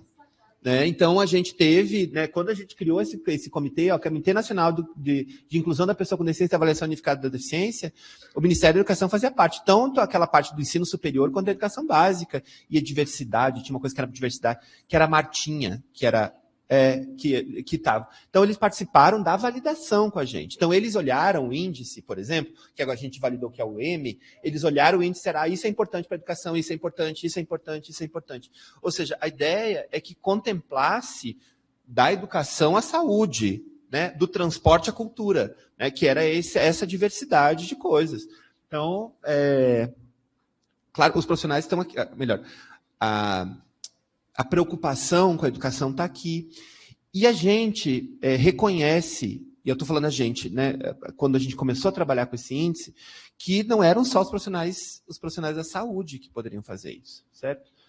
Agora, a decisão sobre quem aplica não é uma decisão só técnica, certo? Não é uma decisão só técnica, é uma decisão também a partir de reserva de mercado, a partir de lobby de grupos de profissionais. Ou seja, tem outras coisas, né? Aí, a gente está trabalhando agora com avaliação, as pessoas falam assim, então a gente precisa de um assistente social médico e um psicólogo na equipe. Sabe, para a gente não é isso a questão. Porque biopsicossocial não é isso. Né? Não é isso, não é um psicólogo que vai te dar, não é um diagnóstico que eu vou dar lá. Né? Não vou fazer tratamento, terapia com o cara, não é essa a proposta. Né? Eu preciso entender esse complexo biopsicossocial. E eu consigo entender o complexo biopsicossocial a partir desse índice. Né? Um pouco essa é a aposta. Né? E aí, a partir desse índice, porque ele tenta buscar essa interação, né, entre os fenômenos e entre as diferentes atividades que um sujeito desempenha na sua vida cotidiana. Eu não vou conseguir falar muito sobre o índice, tá? Então eu vou ter que passar, porque já são 6h10, gente. 4h10, 4h30 eu preciso vazar. Você passa aí para mim, por favor, querido? Bom, pode passar. Então, a gente validou esse índice. Pode passar. Trabalhamos em várias cidades. Isso é todas as cidades que a gente trabalhou. Passa aí para mim. E a gente começou a apresentar. Então, isso aqui, é interessante vocês... essa reportagem aqui, é uma reportagem... Eu acho que você lembra dessa reportagem, Sinara? Você estava lá na DACES. Foi em 2019. Depois você abre. Eu esqueci o nome desse menino. Léo? É Léo, né? Eu acho que você está nessa reportagem, Léo, inclusive. Eu e você. Guilherme. Acho que você e eu estamos nessa reportagem aqui, da UNB Ciência. Eu estava retomando ela, e aí eu vi, e eu lembro daquela atividade lá no Direito, que você estava, e falei, eu conheço esse cara. E era da reportagem. Então, nós estávamos aí. Mas a gente fez, por causa dessa reportagem, gente, que é uma reportagem no site da UNB, certo? Não tem validade, digamos, científica, necessariamente. E que eu digo nessa reportagem, eu digo, olha, a equipe é multiprofissional, interdisciplinar, qualquer profissão, os médicos caíram batendo, porque eu estava dizendo que não precisava de médico na avaliação da deficiência. Né? Então, caso uma reportagem do UNB, então imagina se isso vira, né, alguma coisa maior. Mas, enfim, a gente discutiu, né, a partir de uma audiência pública no Senado Federal, essa proposta. No dia 13 de dezembro, apresentou, discutiu com senadores e também com outros parlamentares. Discutimos no CONAD também, em 2019, e foi aprovado no CONAD. Eu coloquei esse link aí, que é a aprovação no CONAD, tem um decreto do CONAD, aprovando, uma resolução do CONAD aprovando o índice. Passa aí para mim, por favor. E aí também, gente, tem esses relatórios que eu sugiro que vocês leiam, né, se tiverem interesse, que são os dois. É o relatório da Conferência Nacional das Pessoas com Deficiência, que foi realizada em julho de 2024, aqui em Brasília. E aí, nesse relatório, também indica, né, a necessidade da avaliação biopsicossocial. Fala que o executivo deve fazer isso, né? Tem lá um passo a passo do que precisa ser feito. E aí, dentro do apêndice, esse primeiro apêndice, segundo, anexo 2, acho que chama, tem o índice, para quem tem interesse em conhecer. Né? Eu acho que é legal de olhar e o que a gente encara aí, né, dentro dessa perspectiva de avaliação biopsicossocial. São relatórios, são documentos públicos, né, que estão dentro do site do governo federal, que são de acesso aberto, então, para todas as pessoas. Você passa aí para mim? Pode passar, não vou ler esses negócios, não. Pode passar. Bom, a gente tem, só para dizer, então, para vocês perceberem como a gente tenta contemplar todas as esferas da vida, né, do sujeito, a gente tem 7 domínios de avaliação. Viram? Não é só um domínio, não é só a limitação, a incapacidade. Né? A gente avalia aprendizagem e aplicação do conhecimento, a gente avalia comunicação, a gente avalia mobilidade, a gente avalia cuidados pessoais, a gente avalia vida doméstica, a gente avalia educação, trabalho e vida econômica, e a gente avalia relações e interações interpessoais, vida comunitária, social, cultural e política. Então, tem desde aprender a ler, até fazer conta simples, até fazer sexo, namorar, certo? Então, a gente tem votar, participar de atividades, enfim. A gente tem uma série de coisas, né? Então, tentando contemplar contemplar vários aspectos da vida humana. É isso, né? O que as pessoas fazem na sua vida. Do ponto de vista ideal, claro. Nem todo mundo faz tudo, mas do ponto de vista ideal. Porque eu dou aula para um monte de... A minha turma da saúde coletiva tem um monte de 60 a mais, né? E aí foi muito legal a gente falando e dando aula dia desses sobre qualquer coisa, não lembro o que era de saúde. Eu falei, não, porque aí a gente transa, né? Todo mundo transa. Aí uma senhora falou assim, nem todo mundo. Eu falei, tá bom. Eu falei, tá bom, então todo mundo deveria transar, então a senhora pode, bora procurar aí, que vai ter. Mas, enfim, acho que são, como eu disse, né? Eu acho que é essa pretensão também da CIF de querer dar conta de todas as esferas da vida humana, né? E aí, dentro de cada um desses domínios, tem algumas coisas específicas. Então, preparar refeição simples, tipo lanche. Cozinhar, fazer xixi, né? Defecar. Enfim, tem várias coisas. Acho que é importante vocês olharem, porque a ideia é que a gente contemple, né, todas as atividades, ou as atividades mais importantes. Né? Então, são 57 atividades. Todas as idades. E aí tem régua, né, de avaliação de todas as idades. Claro que, a depender da idade, você muda as atividades. Né? Então, você não espera que uma criança... Até legalmente, né? Você não espera que uma criança tenha relações sexuais. Né? Então, isso não avalia uma criança. Assim como você não espera que uma criança trabalhe. Por mais... E aí, isso é legal, quando a gente começou a discutir isso, porque isso é moral, né? A gente sabe que as crianças trabalham, ainda mais no nosso contexto brasileiro. Né? As crianças, por mais que seja ilegal e imoral, elas, de fato, fazem. Né? Então, mas, enfim, né? Tá bonitinho lá, e a gente tem por todas as faixas etárias, e aí cada faixa etária tem uma régua diferente, né? Que vai considerar a pessoa com deficiência ou não. Então, são 57 atividades, 39 são atividades discriminantes, ou seja, são atividades que contam para a régua, e 18 são não discriminantes, que são aquelas que não contam para a régua. Certo? Então, são as 57 atividades. Pode passar para mim? Tem uma escala de pontuação, então esse instrumento ele é utilizado por 2 avaliadores independentes, autônomos, né? A gente usa uma escala de 100, 75, 50 e 25. Cada atividade é pontuada, né? Em 100, 75, 50 e 25. Você passa aí, eu quero mostrar o que é essa pontuação. Então, 25 é quando o cara não realiza a atividade e 100 é quando ele realiza de forma independente. E aí tem as partes do meio, né? Que é quando ele realiza com o auxílio de terceiros, né? Precisa de alguma pessoa para fazer aquilo, ou quando ele realiza de forma adaptada. Né? E aí precisa de uma tecnologia assistiva, mudança de ambiente, faz de forma mais devagar, precisa de um remédio, enfim, né? Todo esse contexto para que ele consiga executar as atividades. Cada uma das atividades. Então, passa aí para mim, por favor. Por exemplo, aqui, ó, o domínio é aprendizagem e aplicação do conhecimento. A atividade é aprender a calcular. Aí eu vou ter que pontuar 75, 50, 25 ou 100 para essa atividade. E assim para todas as outras, entendeu?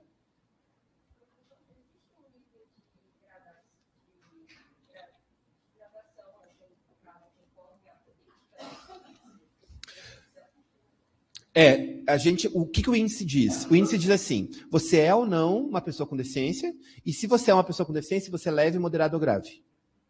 Esse ele diz. E aí a política vai fazer o seu recorte. O índice não faz o recorte. Quem faz o recorte é o teu objetivo dentro da política. Você entende?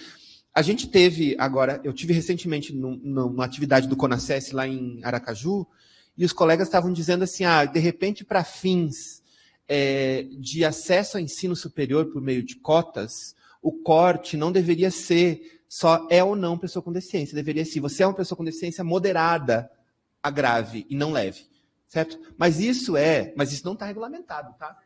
Essa é uma discussão. Então, você tem que aí ver como e quais são as recortes que a própria política vai dar. A única coisa que a gente diz com o índice é ou não a pessoa com deficiência e se ela é leve, grave ou moderada, sabe? Então, essa é a questão. E aí, as pontuações são somadas desses 2 avaliadores e depois vai para uma régua, né? E dessa régua a gente vai dizer isso. Se o cara pontuar menos de 100, 100 sou eu, entendeu? Eu sou um 100 em aprender a calcular. Agora, se eu pontuar menos de 100 para a pessoa, ou seja, 100 é aquele que faz sem auxílio de terceiros, sem auxílio de tecnologia, sem auxílio de nada. Faz de forma regular. 75 ele faz com auxílio de tecnologia. 50 com auxílio de alguma outra pessoa e 25 não faz, certo? Não participa. Se ele não for 100, a gente parte do pressuposto que existem barreiras que impedem ele desempenhar a atividade. Você entende? E aí eu preciso marcar a barreira. E aí, por isso que eu consigo avaliar, junto com o índice, quais são as barreiras que mais interferem no desenvolvimento daquele sujeito. Porque isso é individual. Cada pessoa vai ser avaliada de forma individual. Então, eu e você, nós somos 2 pessoas, eu e Cândida, somos 2 pessoas com deficiência intelectual. A gente tem o mesmo CID. Só que, de repente, a Cândida vai ser uma pessoa com deficiência intelectual grave e eu leve. Você está me entendendo? Porque as barreiras que incidem sobre a gente são barreiras diferentes. Então, não importa o CID para nós, vocês perceberam? O CID ele é um acessório, ele é um primeiro passo. Que é claro que o que a convenção diz para a gente é que uma pessoa com deficiência é uma pessoa que tem impedimento de longo prazo. Então, o CID nos dá o impedimento, certo? Para dizer que nem todo mundo, porque todos nós, em grande medida, vivenciamos barreiras no nosso cotidiano, certo? Mulheres vivenciam barreiras gigantescas no cotidiano. Aqui na Universidade de Brasília, principalmente, né? Mas não é porque é mulher que você vai concorrer a uma vaga para pessoa com deficiência, entende? Então, a ideia a gente precisa, sim, do impedimento de longo prazo. E esse impedimento é dado pelo CID. Né? É dado pelo impedimento, é dado pela função do corpo, pela estrutura do corpo. Agora, essa é a porta de entrada. A pessoa tem que... Ela entra com isso. E ela é avaliada a partir desses desdobramentos do ponto de vista biopsicossocial. E aí, no final das contas, o CID morre aqui no meio. Sabe? Ele se dissolve. Ele se dissolve porque a gente vai fazer avaliações diferentes para as diferentes pessoas e, consequentemente, o resultado vai ser diferente para diferentes pessoas. Amigo, passa aí, vai. Bom, pode passar. Bom, e aí eu queria só para encerrar, né, para pensar algumas coisas, né, para a gente, aqui especificamente dentro do campo da educação, mas que eu acho que a gente já fez essas relações em grande medida. Mas eu acho que primeiro é essencial mudar a lógica da avaliação, superando o modelo puramente biomédico representado pelo laudo. Eu acho que assim, eu convoco e convido os colegas da educação, principalmente para quem está em sala de aula, né, que a gente comece a transformar esse nosso olhar para as pessoas e para as crianças com deficiência, para adultos com deficiência também, né, para essa lógica biopsicossocial e o laudo como acessório, não o laudo como sentença, né, como destino daquele sujeito. Então, uma possível avaliação unificada poderia ampliar o acesso das pessoas com deficiências políticas públicas, é aquilo que eu estava te respondendo, né? Que se a gente conseguisse fazer uma avaliação, eu consigo dizer que esse sujeito vai concorrer por cotas, eu consigo dizer que esse sujeito pode comprar um carro, eu consigo dizer, né? Eu consigo já mapear quais são as políticas que ele é um sujeito de direito e quais ele não é, né? Então, é um pouco essa a ideia. Passa aí para mim, por favor. Nas ações afirmativas, por exemplo, que é uma questão que tem me chamado bastante atenção, é possível reconhecer as pessoas com deficiência a partir da sua restrição de participação. E essa restrição de participação mensurada pela funcionalidade.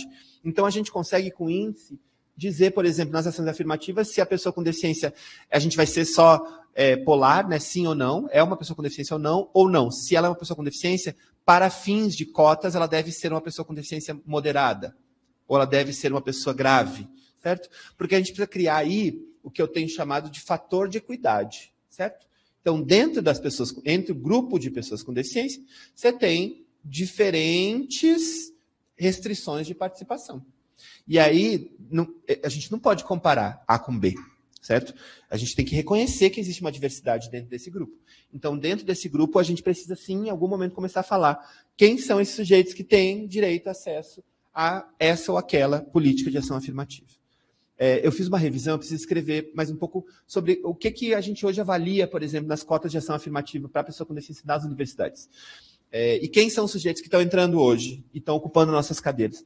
Principalmente nesses cursos mais concorridos. Né? Estou falando aí lá da Faculdade de Medicina, da Faculdade de Direito, da Faculdade de Psicologia, né, que são as mais concorridas. Então, quem são? Né? E eu digo quem são. São as pessoas com deficiência leve, muitas que nem mesmo seriam diagnosticadas como pessoa com deficiência avaliadas aqui por esse índice. Certo? Então, eu acho que é um pouco da mudança que se quer. É possível acompanhar estudantes com IFBRM, especialmente pensando em quais são as barreiras que afetam a participação, é isso que eu falei para vocês. Então, eu consigo fazer alguns centros de reabilitação, eles já avaliam, por exemplo, quando o cara entra e quando o cara está dentro e quando o cara sai. Isso seria incrível a gente fazer na universidade, porque a gente vai ver como a universidade é um lugar de sofrimento para esses sujeitos. Então, é muito possível que o cara entra com uma restrição de participação e, ao invés de melhorar aqui, é possível que ele piore a restrição de participação. Certo? Então, é interessante para a gente ver aí também como que nossos alunos, entre aspas, aqui se comportam, né, dentro dessa questão, a depender das condições de acessibilidade. É isso. Então, uma universidade pouco inclusiva, claro que eu estou falando da universidade que é meu lugar, né, que é da onde eu consigo falar, mas uma escola pouco inclusiva, possivelmente, ao invés de superar barreiras, vai provocar ainda mais barreiras, né, para aquela criança, para aquele adolescente. Da mesma forma que a universidade. O índice também pode ser um instrumento de gestão, que é aquilo que Sinara falou, principalmente para a gente intervir, né, em questões que dificultam a inclusão. Então, se eu sei que a principal barreira é a barreira atitudinal, eu vou intervir na questão atitudinal. Ou se eu sei que a principal barreira é uma questão arquitetônica, então eu vou intervir nisso. Ou seja, né, eu consigo fazer aí intervenções mais pontuais e mais específicas com isso, né, com a avaliação biopsicossocial. Coisa que com o laudo eu não consigo. Porque se eu tenho um laudo de deficiência intelectual, isso não me diz mais nada, você entende? Eu não consigo construir um projeto terapêutico ou um projeto educacional, não sei como é que vocês chamam, mas lá na saúde a gente chama de projeto terapêutico singular. Eu não consigo construir um projeto terapêutico a partir do laudo, porque isso não me diz muita coisa, certo? Eu preciso conhecer muito mais desse sujeito. Né? E eu imagino que também um projeto educacional, terapêutico educacional, né, também precisa fazer isso, né, precisa conhecer mais da realidade desse sujeito. E o índice e a avaliação biopsicossocial ajuda a gente nisso. Tem mais coisa aí, amigo? Vê aí. Não, é só isso. Gente, eu tive que correr, porque de fato eu tenho uma coisa agora às 4h30, mas eu agradeço mais uma vez a oportunidade e fico à disposição para o diálogo, tá? Obrigado.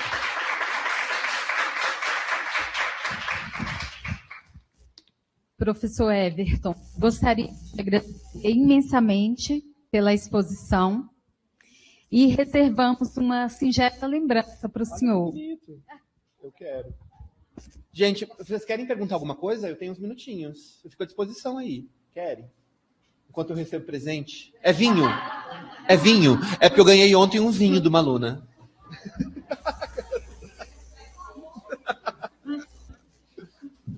É vinho?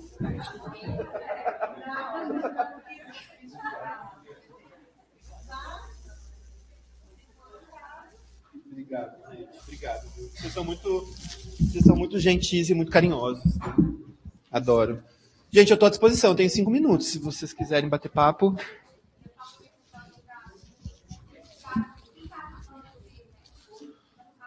Tá. A gente tem o IFBRA, né, que está sendo usado no INSS e nas universidades para fins de redução do tempo de contribuição. Então, por exemplo, um servidor da Universidade de Brasília que quer se aposentar, ele vai ser submetido a esse IFBR para ver se ele tem direito à redução de tempo de aposentar 6, 4 ou 2 anos mais cedo. Então, isso já está sendo usado. O IFBRA também está sendo usado para fins de avaliação em ações afirmativas na Universidade Federal de Minas Gerais, há muitos anos. Então, para alunos, né? Então, os alunos que concorrem hoje para cotas na UFMG, eles passam pela avaliação biopsicossocial com um índice. E tem várias iniciativas assim pontuais. A gente tem uma iniciativa que está iniciando lá no Rio Grande do Norte, e a gente está envolvido aí com um monte de pepino desse negócio. Tem a proposta do Conselho Nacional de Justiça. Então, a nova política de inclusão e acessibilidade do CNJ prevê o uso dos índices, né, em todas as ações da Justiça. A Polícia Federal, que é o que a gente também vai começar a trabalhar, tem nas universidades eu estou trabalhando com a UNILA, o FRJ, a UFMG, tem mais, peraí, a Unipampa, a Universidade Federal do Rio Grande do Sul, Federal do Rio Grande do Norte, enfim, que a ideia é que se use para fins de ação afirmativa, né? E o CONASES, eu também fiquei sabendo isso ontem, Sinara, eu falei com a menina lá, com a Cida lá de Natal, o CONASES fez um GT para propor a avaliação biopsicossocial, a ideia é usar o instrumento. Então, a ideia é que se tenha uma resolução do próprio Ministério da Educação propondo isso para uso, pelo menos nas universidades públicas. Agora, eu não sei nas escolas, porque eu acho que a gente tem que falar sobre isso. O que eu escutei daquela colega, de vocês, ainda bem que não é minha, né? Então, me livrei de você. O que eu escutei daquilo me assustou de uma forma, assim, de como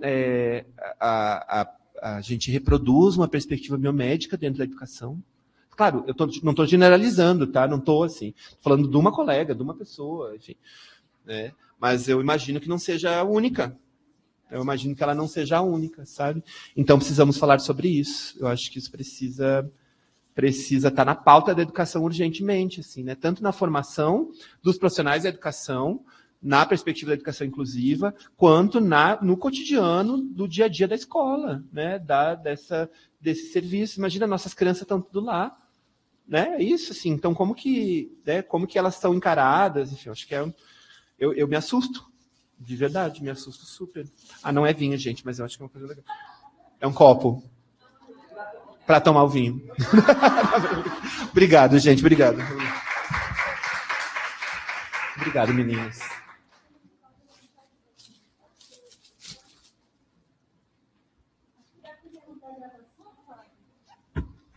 Aí, se vocês quiserem compartilhar isso aí com eles... Pode ser.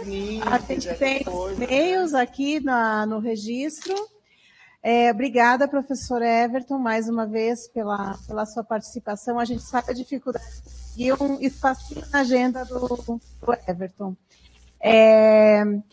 A gente interrompe a gravação também, porque a nossa ideia depois é constituir um banco, né, de informações e de materiais do grupo de pesquisa com esses eventos que a gente vai fazer.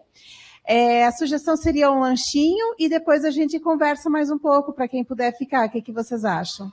Pode ser? A gente quer